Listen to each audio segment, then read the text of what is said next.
Hello everybody, welcome to Chump Blockers. I'm Alex Shit the Bed Shercliffe and I'm joined by Noah Penile Ascendancy Flats. It just gets worse every week. It gets worse. Oh, you like it? So we were going to do a Chump Blockers and update the spoilers as they came out, but life got in the way as it does. Life did. Life came over and just got his big sack out, just whacked me around the head with it. Just hit you with his balls.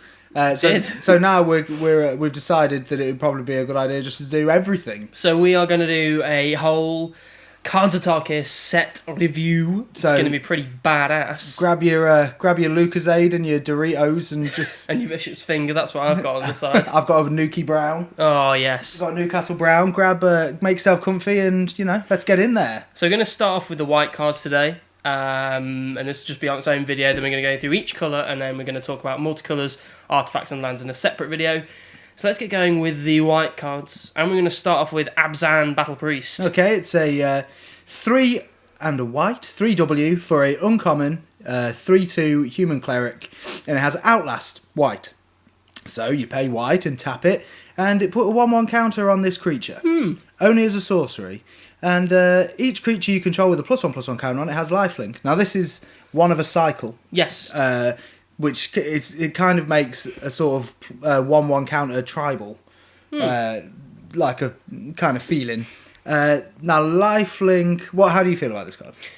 Looking at the card as a whole, like a 3/2 for 4 on its own, in limited is fine. It wouldn't be a high pick as that sort of like a body thing, like draft. You'd pick it late for that sort of body, and sealed. You just put it in if you need an extra card. But giving creatures lifelinks if they got 1/1 counters is pretty good. It can swing the game in your favour, so always good. However, we're going to talk about this. Outlast as an ability. We're not sure. Standard-wise, unless there's like some card that we've sort of missed when we've seen stuff. Unless there's some like blatant combo. Yeah, with or untapping. Just a card. I know Jeskai Ascendancy untaps. Yeah. Probably a few other things do too. But Outlast seems a little bit weak, and the reason it's weak, I wouldn't say weak. I'd say slow. It's just too slow. Super duper slow. That's what I mean. The reason it's weak is because it's slow. Inspired didn't really make it as a mechanic in standard because you put the creature out, then you have to wait, then you have to attack, then it untaps, then you get the then you get the payoff. It's similar to this. You've got to wait. You've got to put it out. It's tapped. Yes. Untaps, and then you have the benefit of the +1/+1 counter. I mean, in theory, if you've got the time, you could put Abzan Battle Priest down, outlast it, and then when all said and done, you've got a 4/3 with lifelink, which isn't bad. That's pretty good for 4 mana. Gaining 4 life every time it swings, but there's cards that already do that without the sort of like commitment. So standard with a lot of these Outlast cards is going to be a no. However, in limited, when it's a bit more slow, especially in sealed, drafts a little bit quicker because you do get to actually build the deck and pick your own things. Sealed, this will be pretty decent. I think it'll be okay. It's not going to be like blowing games up and it'll be like, oh my god, you've got Abzan Battle Priest, I can't win. But it's okay. I think it'll be fine. No for standard, sealed, definitely, but limited in sort of draft formats. Yeah. It will probably wheel around the table a few times. So Abzan Falcon is next. That's 2 white, 2W, and you get yourself a creature, human soldier, with Outlast white again, the same, but this time each creature you control with a counter on it has flying. It's also a 2/3. Yeah, a 2/3. This is better than the Battle Priest. It is. I mean, for a few reasons. We discussed this earlier on. One of the reasons is that we think the 2/3 body is better than 3/2. I think a 2/3 body is usually a bit better than a 3/2. It trades with less. It's got more specific removal, has to deal with it. Yeah. And also flying on this is a better ability. Giving things flying is a lot better than lifelink. Yeah. Lifelink, yes, it swings things in your favour a little bit, but if a creature's got flying, you're just going to be hitting. Especially you don't care about your own life. Especially in limited where flying is king. Oh yeah, flying's without doubt the best ability in limited. It just absolutely wrecks. Like if people have creatures with flying, you've got no way of dealing with it. It's pretty much game over. And I feel better. I feel better putting down 3 mana for a 2/3 than 4 mana for a 3/2. Yes, personally, abilities aside. So limited, I think that one's good. Standard, probably not. Yeah. So this one coming up now is one I thought would see standard play until I've looked at it again and rethought about Outlast. Yes. And especially with this one costing a bit higher than the others. So let's go through. We've got Enoch Bond Kin, which is 1 and 1 white. I really, really want to say, whenever I say Enoch, I'm that close to saying anus. It's untrue. Enoch Bond Kin, 1 white, 1 W. So it's a 2-drop. You get a 2/1 with Outlast 1W. And each creature you control the +1/+1 counter on it has First Strike. A First Strike's a legit ability. It really is good. First Strike's awesome. It does blow people out a lot of the time. If you surprise someone with First Strike, especially. But First Strike as a defensive and as an offensive ability is very good. Mm-hmm. And this guy for a 2/1/2 is going to be played in limited. It's very nice. Yep. It's a good body for what it is. But again, the Outlast is quite slow, so it's just... yeah, here's the problem with this, is you put it down turn 2. Yeah. Right? Then turn 3, you use 2 of your probably 3 mana to tap this guy and put a counter on him. And then turn 4, for all of that, you've got a 3/2 with First Strike. Which isn't... A 3/2 for First Strike's alright. But there are better 4-drops in this. Yes. Without a doubt, there are better 4-drops. So if I was going to the pre-release, which I might be or might not, not sure yet, I know you are. I am, sure. Outlast isn't the Abzan, is it, with Outlast? Abzan is Outlast, yeah. I wouldn't be going Abzan. Simply the fact I know that I'm going to have an abundance of Outlast creatures at some point, and they're too slow.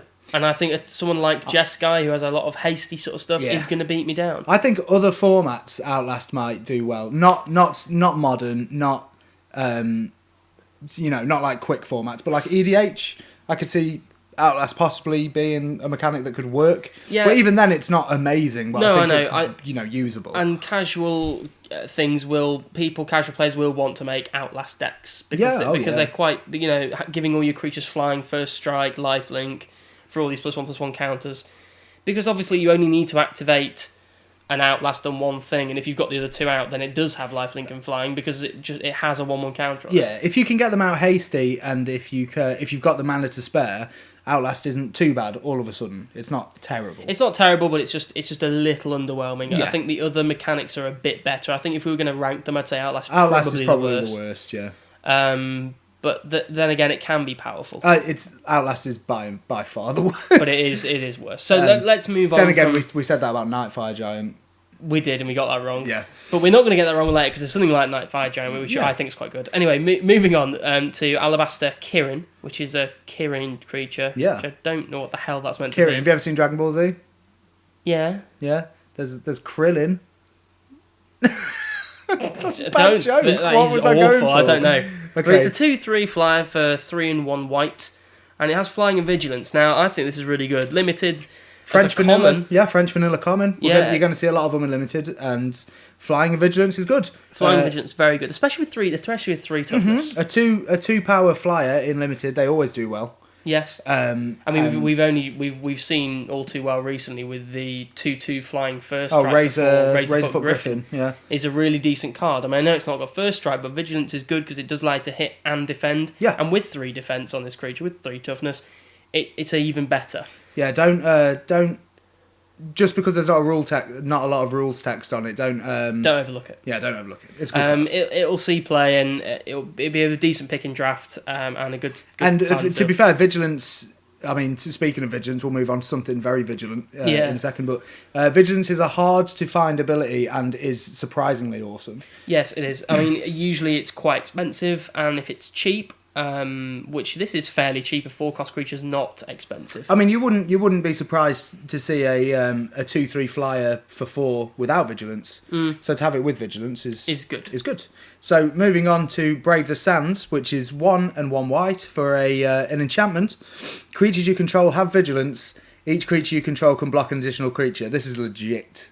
You really like this, don't you? I think it's awesome. I think because vigilance is... Having your whole team have vigilance if you're in if you're playing a creature heavy deck it's just awesome. And you no longer have to make the pardon me. You no longer have to make the decision about holding back blockers. I mean, if you can do it and get away with it, you can just push everything forward and still have it. I don't have to explain to you how vigilance works, obviously, but and the fact that you can just block for days, everything can block an additional creature is just, and for 2 mana. You seem to be quite high on this. What do you think this is going to do in Standard then? Is this going to be the first card we're going to say is going to have some sort of play in Standard? I think people will play at F&M. It's not going to be in a top tier deck, no. But it's I think it's playable. It's really playable. Like it is good. Like it is good. I mean, Goblins is going to be a thing. Yeah, someone's going to try and make Goblins is going to be an F&M thing at the very least. Yes, definitely. This with things like Goblin Rabblemaster that makes everything attack. It's all of a sudden taken away all the downside of that. And, you know, if you see... And when your 1/1s can then just block an additional creature on their turn, when they have vigilance. Yeah. So, and usually you sort of think like, oh yeah, but if I need like 2 cards to make this viable, then it's going to be bad. But this is only 2 mana. Yeah, it is cheap. For what it is, it's cheap. Yeah. Limited, very good card. Like, if you can find the creatures in either draft or sealed after getting this card... If you can find the creatures and have 1 or 2 copies of Brave the Sands, you're looking at a pretty decent creature build. Like, especially with white having a lot of low drops, going from low drops into Brave the Sands is pretty decent. Mm-hmm. So let's move on to another white creature. And it's one of those sort of ones where we're not really sure. It's always hard to call a wall. It is. It's a 0/7 for 5. We've got 4 and 1 white. It's a defender, and you can pay 1 and 1 white and tap it to tap target creature. Now, it works against itself. A similar creature was built recently in a Crow and Mastiff, which had a tap down ability. But the thing with the Crow and Mastiff is you're not also depending on it to sort of block big things. Yeah, it was a 2/2. So this does one or the other. It either defends against big things or taps stuff down. But tapping creatures down is pretty useful. Yeah, I mean, the Crow Mastiff was okay in draft. It was good in draft, No one really played it elsewhere. No. I mean, Sealed, obviously, it did see some play, but F&M, no. Standard, no. Eternal formats, no. Dazzling Ramparts is going to be no different. It will see play in draft and Sealed. You'll probably want to pick it late in draft. It will wheel round. This thing won't be a high pick. No. At least what I can see. And Sealed, if you get them, you'll probably want to put other things in first and then bring these in later. Yeah. Even have them on side if people have got some big creatures. I potentially put it in the side. Yeah, in limited.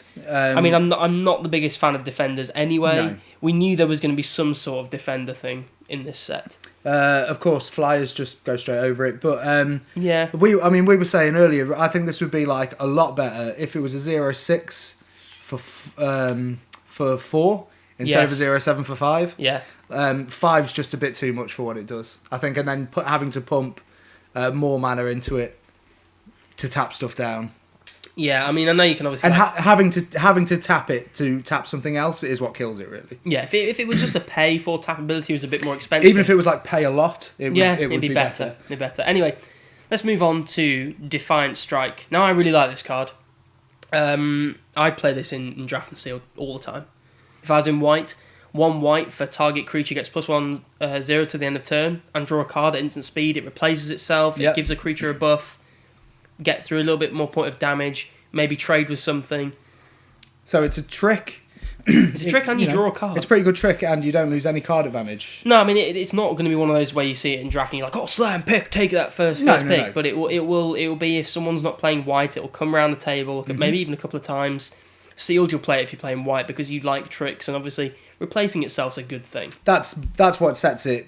That's what sets it over a little bit, is that you draw a card from it. I mean, even if you're just trying to dig for an answer at the end of their turn, just do it just to draw a card. Maybe just draw a card. If this is useless, draw a card from it. Yeah, for 1 white. If you're only getting like 1 extra damage through, still draw a card. You know? For 1 mana, that's never bad. It's not at instant speed. And moving on, we've already looked at end hostilities, but we'll give it another cursory glance. Yeah. It's 3 and 2 white for a sorcery. Destroy all creatures and all permanents attached to creatures. So deals with equipment, deals with bestow. Bestow, yeah. But how big is bestow really for this to see any play? Well, you've got to remember that the file of this set was handed over sort of 2 or 3 years ago. Yeah. And completely done with. Yes. So they will have made this knowing that bestow was around, but without the sort of knowledge of how that was going to be performing. Of course. So it's possible that this was made thinking that enchantments...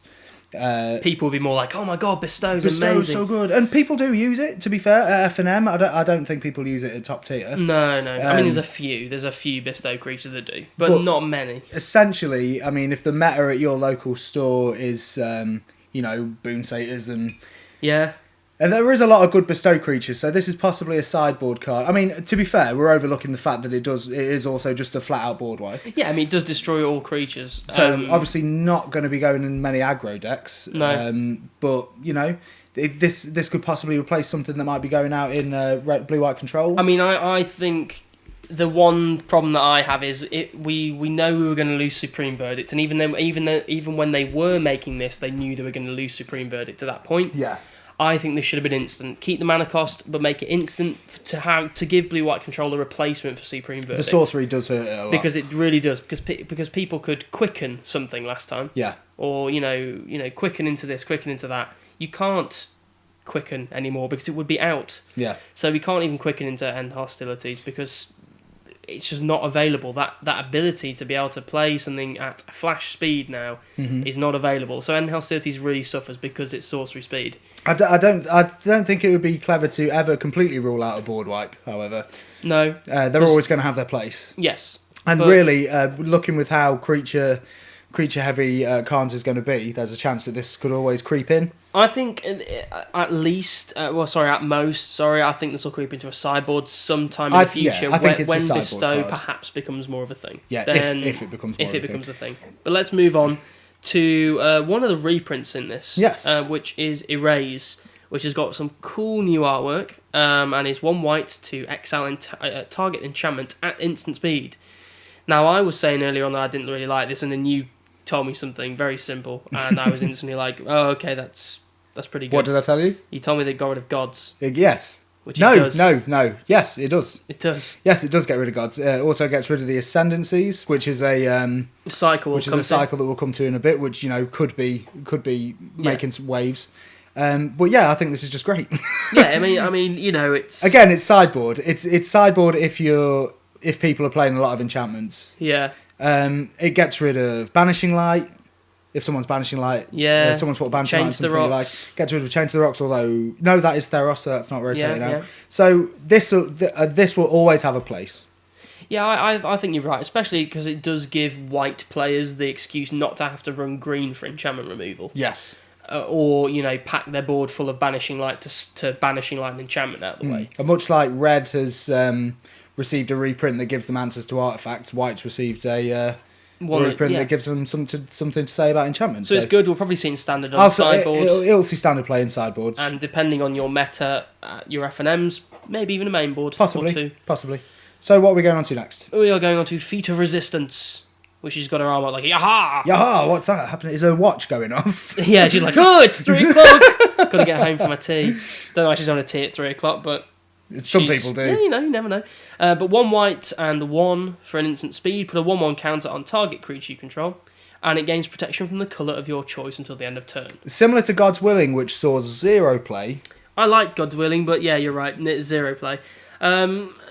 It gives it a 1/1 counter, which is maybe just a bit better than Scry if you're in the right sort of build. I would argue that scrying while saving a creature is usually... It all depends on the deck, like you exactly, say, that's what I mean. But I mean, in the deck where you're going to be wanting putting +1/+1s on things, this is obviously better than God's Willing. However, as you say, God's Willing wasn't seen at top tier tables. This won't be either. It's a nice trick for limited. Again, with draft, it's going to come round. It's not going to be one of the ones that's going to be first pickable or even perhaps in the top 5 pickable cards. I don't think it's that good. It's a good trick. It's a neat trick. Yeah, best situation for this is in response to somebody trying to burn an attacker, you give it protection and then sneakily get another point of damage through. Yeah. That's one of the best case situations. But it's not a bad card. So we've got Hoof Cavalry, which is part of a cycle.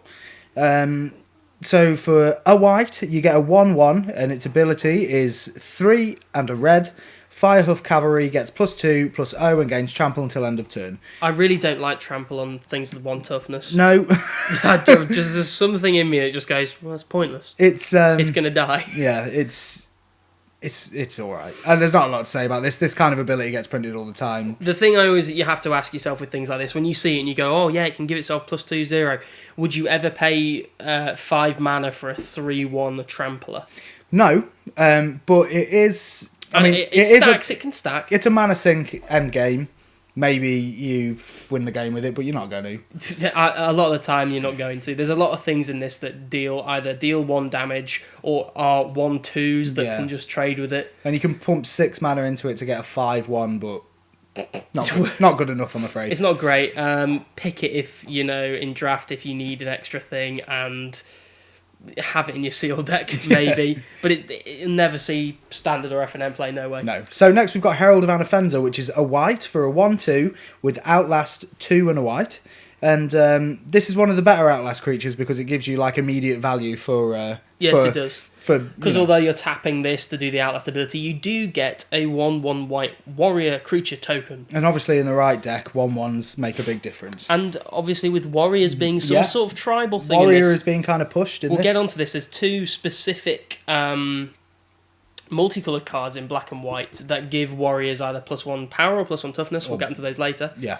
And so in a warrior tribal thing, which you probably will see at FNM at some point. Someone will make it. Someone will make it. People try to do Kithkin. Yeah. So I mean, this is a 1/2 for 1 white, so already it's pretty good. yeah, It's got a bigger booty than it should usually have for that mana. yeah. You could. I mean, you sort of put this down mid game, and it's kind of innocuous, and then you can sort of start piling mana into it, and it's just. But the problem is, it's just a bit obvious. I think. I mean. What's your opinion with this with standard? Do you think it could make it? Do you think it will? No, I don't think it so? will. I really do think Outlast is just too slow. Yeah, I completely agree. Even though it's clear, I mean, we've talked about this between ourselves. It's clear that Wizards are pushing for standard to slow down with Yes, this they set. are. Even then, Outlast is just too slow because mana costs are going up. But you're still gonna. You still can't afford to put it out, wait a turn, tap it, wait a turn. Then you've got, you know what I'm saying. Yeah. It's. I don't think this will make it in. I don't think any Outlast creature will. To be fair, it'll make it in standard. One thing that we probably both think might make it in standard, or at least I've got very high hopes for, is High Sentinels of Arashi. Now this is Outlast on crack. I mean, this is fantastic. This is a really good card, and if there's any card that could make Outlast work, it would be this. Well, you were saying that you kept getting confused between this and the White Mythic, which was supposed to be the Mythic. I genuinely think this is a better card. Yeah, it is. That's my personal opinion. It's a 3/4 flyer for 4 mana, which is 3 and 1 white. High Sentinels of Arashi gets +1/+1 for each other creature you control with a +1/+1 counter on it, and you can pay 4, so basically it's mana cost again, to put a +1/+1 counter on target creature, be that itself or something else. So if this is the only creature you've got out, you can make it bigger. Yeah. Or you can put a +1/+1 counters on other things, and you don't need Outlast to put 1/1 counters on stuff. Yes, and you can still make this bigger every time you put a 1/1 counter on something else. Yeah, I really like it. I mean, we've been talking about... I mean, in Limited, this is an absolute beast. Limited, this is a snap first pick in draft. If you see this, get it, and get those Outlast creatures. A 3/4 flyer for 4 on its own is awesome. Yeah. But the fact that you can start putting counters on things and that bumps this, and you can even put the counters on itself. Yeah, I mean, it's just awesome. Even if I'd already been quite concrete on not having white in a deck, and this came around pack 3... Yeah. I'd probably pick this and splash white just to have this in a deck. It is very good. Because it is really good. A 3/4 flyer is really, really decent. And even though there's a lot of removal in this set, a lot of cheap, common removal in this set for what the removal does, and we'll get to that later, this thing's really good. And I genuinely think this could see standard play. I think it will. I'm looking at this in my green-white heroic deck with the Root What Is Sown. Yeah. And putting 1/1 counters on everything but this guy, who then gets +3/+3. Absolutely. And then he's nuts, and it's huge. And it's really good. Yeah. I really like this guy. I think he could see standard play. I don't know about top he triggers table. heroic, unless I'm mistaken, as well, when he targets something. I think that's a spell. Spells or abilities? Is it spells or abilities heroic? Perhaps. Well, anyway. I don't think it is, but I mean, either way, I mean, putting a counter on a creature's never a bad thing. Never a bad thing. I mean, whether this sees top tier standard play. Well, I don't know about that. But definitely FNM. I'll be playing 4 of these in a green white heroic deck. Yeah. I know that. I love this guy. Look forward to it. I love this guy. Let's move on to another white creature. Oh, our first prowess creature as well. It's 1 and 1 white for a 1/3 in Jeskai Student. It's a 1/3 with prowess. Simply dimples. And prowess is really good. Some people think not, Noah. Really? How do you feel about it? I think prowess is one of the stronger ones. I think prowess is badass. I think it's fantastic. I mean, a non-creature spell to give something +1/+1 is like a kicker on every single spell. It's like okay, I'm going to pay 3 mana with a divination to draw a card. Yeah. Wait a minute, every single prowess creature I get, it's like, so imagine a divination reading, 3 mana, draw 2 cards. Every creature gets +1/+1. Every creature gets +1. It'd be like, what is this spell? It'd be insane. That's what prowess does. It adds a kicker to every spell you've got that means creatures with prowess you control get +1/+1. Yeah. It's really good. I mean, I know this would only be a 2/4 in that situation, and it's not going to see standard play. Oh, this in itself isn't the most amazing prowess. No, creature, but prowess, it's still good. It's still good. It's a 1/3 for 2. Okay, it's a pretty good blocker.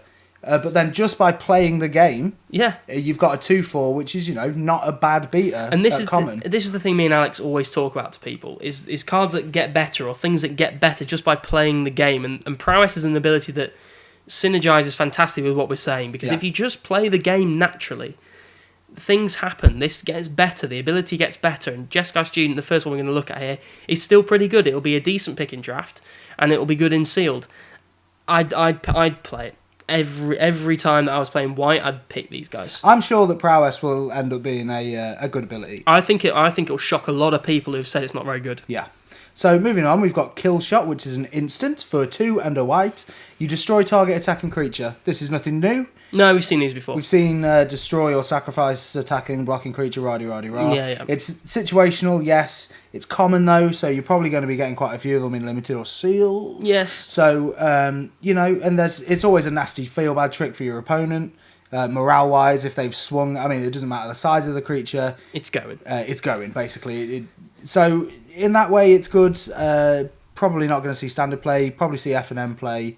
Yeah, people play things like this in F&M. Straight creature removal in white is, can be rare, which is pretty awesome. So yeah, it's a good card. I mean, I wouldn't play any more than 2 copies of this in a sealed or draft deck. No, but it does work. It kills things, and sometimes when you are being alpha striked, you just need to get rid of that 3/3 to stop yourself from dying, or you can get rid of the best thing. It's a really good card in situational play. It's never going to be fantastic, but it's good enough. So we've got Mardu Hateblade, which is I hate Mardu Hateblade. I don't like things because it's a 1 white for a 1/1. You can pay a black to give it death touch. It's too obvious. Yeah, it's very obvious. And I'm going to attack with my Mardu Hateblade with black mana open. No, you're going to block. The best thing this is ever going to do is deal 1 damage to your opponent. Or sit there and just be like, okay, I'll just wait till I got a burn spell and then I'll get through. The only thing that is like awesome about it, it makes a pretty good. It's a good deterrent from attacks if you hold it back as a blocker, obviously. But then you've got to keep that black mana open. Exactly. Yeah. So. People will be saying, "Oh no, what about the Zathras Slyblade? That you can make that have first strike and death touch." Yeah, but the flavour's cool on that at least. This thing's just like, it's not great. I mean, not when we're used to seeing 1/1s for 1 that just have death touch built in. Yes, I think that's the main thing. Exactly. We've had Farrakhan's Chosen recently, Sedge Scorpion, Typhoid rats, and this is just like worse. You have to pay 2 mana. Yeah, you have to pay mana every time. You have to invest. So yeah, it's not a good card. So it's not great. So we've got Mardu Horde Chief next. Now I really like this guy. This is a real card that you should watch out for in sealed and draft. You really, really should. I think this is fantastic. You can go through what the card is, but I'm just going to say I think it's brilliant. So it's 2 and a white for a 2/3 with raid. This is our first raid creature so far. When Mardu Horde Chief enters the battlefield, if you attacked with a creature this turn, put a 1/1 white warrior creature token onto the battlefield. So you get value if you've attacked, and you get a 2/3. Of course, it's only that turn. Raid doesn't continuously trigger. No, of course not. But it's really good. A 2/3 for 3 is not bad in limited and draft. No, it's sealed and draft. Sorry, but I mean, getting a 1/1 along with it in a format where you want to, especially if you're playing raid, you're going to want to attack. Yeah. You're going to be that aggressive white player, or a player playing white who's playing aggressively. Mardu Horde Chief's a card you really want to include. Yeah, this is a cool little card. This isn't the first time we're going to say this as well. The art on this is superb. Yes, it really is. I mean, the art in the set is breathtaking. Anyway, I think it's probably one of the nicest looking sets we've had for a long time. I mean, I was quite disappointed with Theros block art wise in general. I think not a lot of the art in this is flavour wise, not flavour wise, but aesthetically, it's not the kind of art that I really like. But from an appreciation standpoint, the craft is amazing. The detail is. There's only one card that we'll get to later, which I think's got not good art. We'll get to that later. We'll sort of flag it up as it comes. Yeah. So yeah, Mardu Horde Chief, not a bad card. So do you want to take away on Master of Pearls? Yeah, this guy's interesting. Master of Pearls, Master of Pearls, should I say, sorry, is a 1 white and 1 for a 2/2. And we've got Morph. Now, you can cast this card face down for a 2/2. Creature for 3 mana, 3 colourless mana of your choice. Turn it face up any time for its morph cost. This morph cost is 5 overall, which is 3 and 2 white. Which is a huge disparity from its normal casting cost. It is, but the ability is fairly good. When strong. Master of Pearls is turned face up from morph, creatures you control get +2/+2 until the end of turn, including Master of Pearls. So and if he's been face down, he's not going to have Summoning Sickness, so he'll be a 4/4 himself, attacking if you want him to. Yes. So this is going to be one of those cards that will be a finisher. It's a surprise finisher. It is, and if you're getting a lot of 1/1 white warrior creature tokens with things like Mardu Horde Chief and other cards we'll see later on, giving them +2/+2 is going to be a nice finisher. It really is. I think Master of Pearls is going to surprise a lot of people. Come on turn 5 and just be like, whoa, okay, I'm hitting for like 16, where I could have only been hitting for 4. I think this will see early standard play until people cotton on. And then the only way that you're going to get away with it is by playing a lot of morph creatures and basically keep them guessing, you know, like a 3-score Monty. Like, because it's very obvious. If you've got like one morph down, face down creature and you just flood him with 1/1s, they're going to go and try and kill your morph creature. They are. But other than that, I think Master of Pearls is a good functional card. I mean, it's a 2/2 for 2 if you desperately need it. And its morph ability is pretty awesome. Yeah, so you said this. You think this will see standard play? I do, yeah. I think it'll see early standard play until when people are still figuring out how the set works, how everything mashes together. Okay. I think aggro decks will possibly use this at the top, the morph cost at the top of the curve. Okay. To try and finish a game. Well, it's interesting. We'll have to see. I really do like it as a card. And also, Master of Pearls is what your mother calls me on a regular basis. So, moving on to Rush of Battle. Rush of Battle is... don't cry. Cry out my jape. Rush of Battle is 3 and 1 white for a sorcery. Creatures you control get +2/+1 until end of turn. Now, warrior creatures you control gain lifelink until end of turn. So here we go. Here's the start of our warrior tribal. Here's something for you to do with those little warrior tokens you've just been making. Now... Megan. Megan. I thought he said mailing in then. That was actually quite good. Mailing in? Yeah, he said Megan. Megan. Anyway, Rush of Battle, yeah. I mean, it's okay. I mean, I don't ever really see the value in these things apart from like as a one-off finisher. No, I don't. Because I don't generally run these cards. I mean, it's a sorcery as well. Which standard, it's not going to see play unless someone at FNM is playing that warrior deck. But it's sorcery speed. So, you know, it gives you time to answer it if you can. Yeah, if you can answer it. If you can't answer it, you wouldn't be able to anyway. No. But sorcery gives someone that opportunity, whereas instant wouldn't.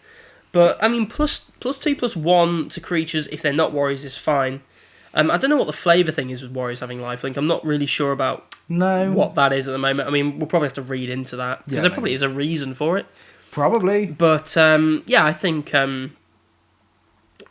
I think this is an okay card. It's not superb. It's not going to blow anyone's minds. But if you need tricks and you're playing a few warriors, then play it. It could be a surprise finisher if your opponent has sort of like tapped out, thinking that they've got time. Yeah. And then you can go, okay, well, I'll just tap this 4 mana and you're dead. It's good. It's fine. Yeah, it's all right. So we got Sage Eye Harrier next. Yeah. So for 4 and a white, you get a 1/5 now. A creature bird warrior with flying. So it's a 1/5 flyer for 5. Morph cost is 3 and a white. It's just morph. Oh, I don't know. It's not great. I don't know, 5 toughness in the air is helpful to block. Yeah, but just to like poke someone. Yeah, well, don't attack with it. Block with it. It blocks. I was about to say it blocks Stormwrath Dragon. It does block Stormwrath Dragon. But Stormwrath Dragon has protection from white. Yeah, exactly. But it's not great. I mean, you'll play it as like a late pick. It's like draft. A vanilla morph creature. You're late pick in draft and probably like sealed. You'll have one. I mean, in limited, possibly. I mean, but the thing is, the best this could possibly do is like, it's gonna like stop you from taking some damage in the air. It's not really gonna like kill threats in the air. Unless this thing's got vigilance. Well, yeah. I mean, if you've got the thing that allows you to like block multiple creatures, this thing's good. Yeah, absolutely it is. Because then you do have a blocker that can just sit and soak up damage. And it has vigilance, so it can attack in the air. But I mean, now we're stretching just now. theory crafting now. Because this is the thing now. We're having to say this card is only good if you've got if it's got vigilance and it can block multiple creatures. So don't go nuts over it. It's not fantastic. No. So Salt Road Patrol, 3 and 1 white for a 2/5 with Outlast 1 white. Say that fast. No. It's just a basic Outlast creature. It's pretty bad. It's not going to see any sort of standard play ever. It's not going to see any play in any format except for maybe a late pick and limited. I mean, if this sees play, I will actually get a sex change. I'll just straight up go and get Someone's going to make it work now.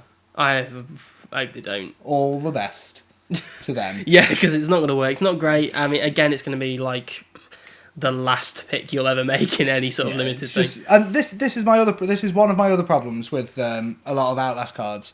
Is they're all kind of basically the same card. Like, I know a couple have got, like, added effects if there's +1/+1s, but they all look the same. Yeah. They all feel the same. Yeah. They all got similar Outlast costs. Yeah. A pain in my ass. I would have just liked an Outlast. Just Outlast. With no cost attached. Just tap. Tap, put a counter. That would be pretty broken. No, but it wouldn't. That's the thing, it wouldn't, because it's slow. I guess not. Because it's slow.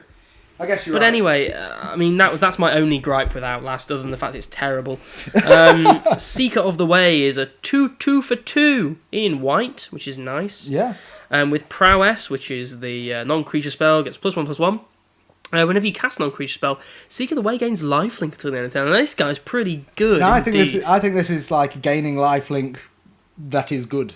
Yeah. Like, so you put this guy out, and then when it's time to attack with him, maybe you play some kind of burn spell or a pump spell in white even. Yep. And then maybe you could give him +1 and draw a card. Give him +1 and draw a card. He's gone up to a 3/3. He's gone up to a 4/4, and then you've swung and gained forward life. I think this is a good card. Yes.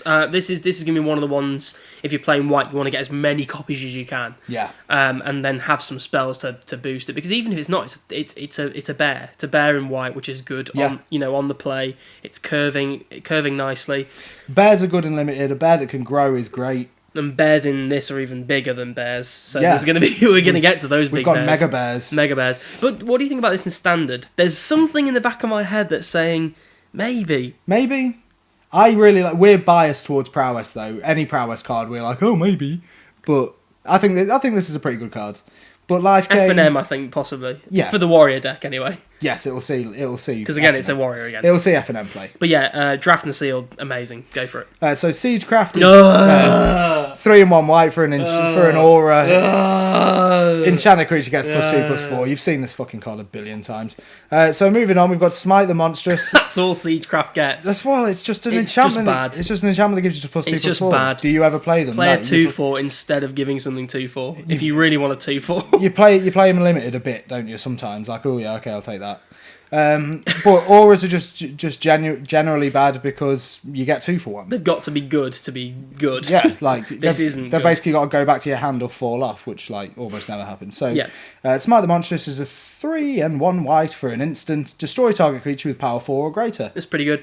Yeah, I think it's a sideboard card for sure. Especially in this set, there's a lot of things that have big power. Well, Smite the Monstrous is a reprint, but it's no mistake. I'm pretty sure that they were quite happy that this ties up perfectly with Ferocious's like trigger. Yeah. It's not a triggered ability, but Ferocious needs a creature 4 or greater. This destroys a creature 4 or greater. I think in sealed and draft, I'd play one of these main board and maybe another one on side, because the likelihood is you're going to be facing down a big power creature at some point in the game. Yeah. But I mean, standard F&M, people will play it. I think it should go on a sideboard. People play it on side and F&M. Yeah. I mean, I know it's like situational removal and it's higher cost than Hero's Downfall, which just straight away just gets rid of anything. Yeah, I mean, but it is common. White. It's in white and it's common. Yes, so newer players, put some of these in your deck because it does do work, especially against mono green, which is a thing. Yeah. This sorts it out. Yeah, I think it's okay. But then at the same time, there are Banishing Light, which is cheaper than this, and without the caveat of having to target something with power 4 or greater. But at common, this is pretty good. You'll see it. You will see it. Yeah. Moving on to something like Banishing Light, but not quite Banishing Light, and also not quite Oblivion Ring. No, they're so scared. I mean, they've even hinted to it with the art. It's like, there's a ring. They're just like they're really scared of reprinted Oblivion Ring because it's just too good. But this is 2 mana, a 1 and 1 white, an uncommon enchantment. And when suspension field enters the battlefield, exile target creature with toughness 3 or greater until suspension leaves the battlefield. So it's a Banishing Light with a bit of a restriction. Yeah, but it's 1 mana cheaper. Yeah. Playing standard, maybe depending on the sort of way standard goes with creatures. I think it will be sideboard. It'll be sideboard in some kind of white in any control deck that's running white, and you'll side your Banishing Lights out and these in against mono green, big creatures. Basically, yeah. There you go. So you'll see suspension field. I think it will see play. Yes, I agree. And in draft and sealed, it's good. Yeah, because toughness 4s are fairly toughness 3. Toughness 3. I meant sort of anything like. Yes. Higher than 3 is a fairly. I mean, this hits Courser of Crufix. Yes, well, it does. Taking it back to standard, obviously, but it hits Courser. It hits the bird guy we were talking about earlier. Yeah. It hits the other bird guy we'll get to later. Yes. It hits a lot of stuff. It hits Pelucranos. It does hit Pelucranos. Yeah, against mono green, I can definitely see it's being played. So I think this is one of those that we'll see standard play for sure. I think but inside, get used to seeing that lovely art. Take up arms. Brrr. Why is this so expensive? I don't know. I understand you're getting 3/1/1 white warrior creature dudes, but it's 5 mana. It's 5 mana. And Raise the Alarm is just a much better spell. I mean, barring the fact that this gives you warriors, and obviously we've got things that interact with warriors. I guess that's why this card has been printed. But Raise the Alarm is 2 mana. And you only get 1 less soldier. Yeah, so you're basically playing 3 mana for 1 extra soldier. For 1 extra warrior, yeah. It's not very good. This is, I mean, in draft and sealed, this is really good. Yes. Because it's just the same as like Triplicate Spirits. That's why that is like the best card in M15 sealed ever. Yeah.